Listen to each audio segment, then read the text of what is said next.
be times that you will have a shade that the spring would still be too large, and we will have to cut the spring in order to accommodate it inside the tube.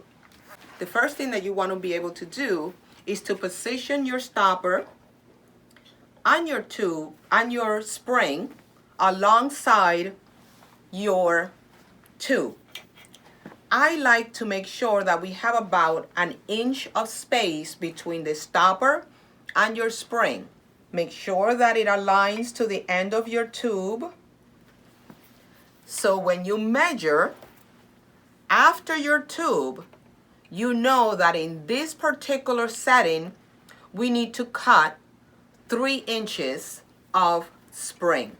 Once we establish how much you have to cut out of the spring, that's where all the fun begins. So she's gonna take this spring and take it apart. You're gonna remove the head of the spring with the smallest Phillips screwdriver that you can find, because this tiny little screw that is at the head of the spring, you do not want to lose it.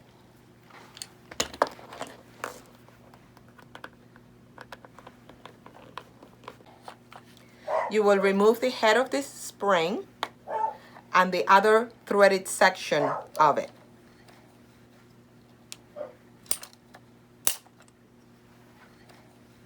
We're ready to cut the 3 inches. We're going to measure the white area, mark 3 inches. Do the same with the spring, 3 inches.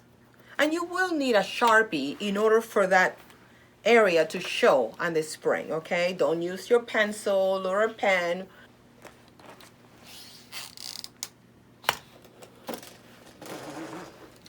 So we bend in the mark. We bend the spring.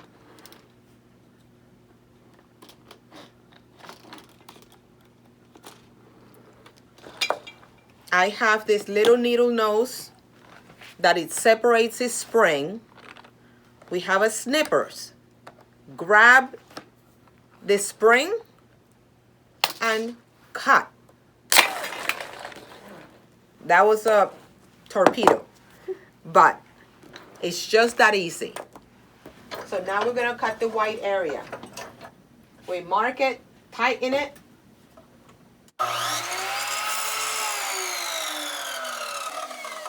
Marisela used the Evolution Rage 4 chop saw with a multi-material cutting blade, which allows her to cut the white edge of the spring as well as any of these materials, the tubes, the wood, the track, even steel, without having to change the blade.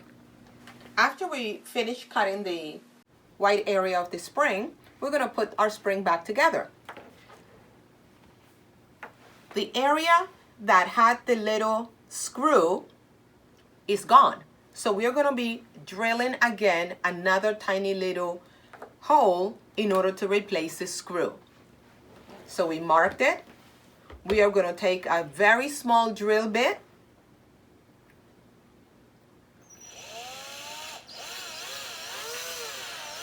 and just drill a hole.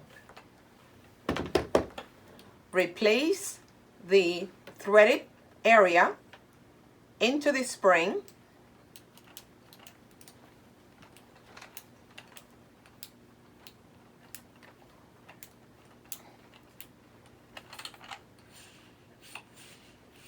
And replace the head back, aligning both holes, the hole of the white area and the hole of the head of the spring.